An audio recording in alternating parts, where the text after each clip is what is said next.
let's pretend I'm a seller. What can you tell me? I've got buyers coming in, or I have a pre-list home inspection happening.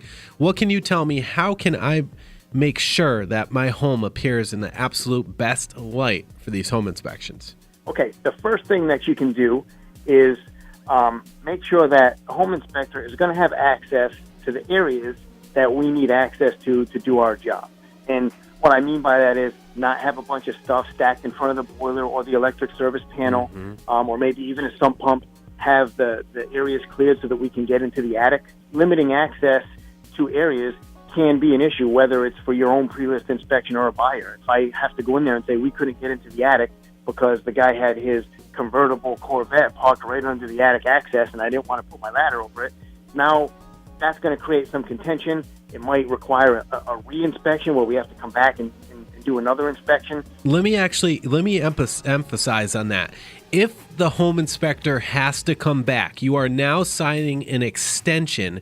And by the way, if you are selling your home, you need to know in Rhode Island, a buyer can pull out of the agreement for any which reason at all, even if they have cold feet during the home inspection time. So Mike hit the nail dead on the head there. There are things that we have to write up in the report. For example, if a light doesn't work, all right, if it's a chandelier up above a stairway, we're not going to be opening our ladder and taking light bulbs out and testing to see why the light doesn't work, but we are going to report that it doesn't work. So if you have small things that don't quite work or need a little adjustment, like maybe if a light bulb is bad somewhere, just get those things buttoned up just so you don't have frivolous defects in the report.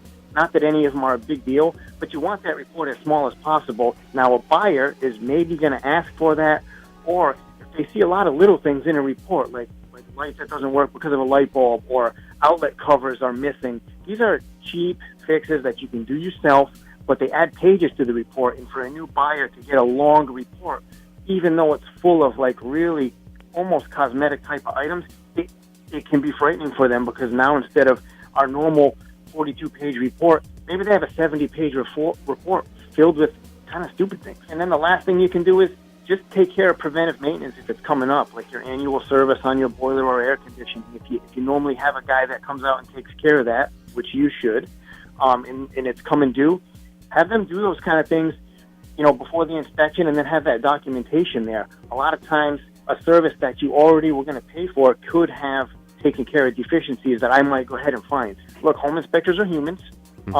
What we generally don't want is the property owner, particularly if he's a flipper and did all the work himself, we don't want him there during our inspection because we want to talk candidly with the seller, and with the buyer, and sometimes that makes things a little bit awkward, and that presence can make buyers feel apprehensive.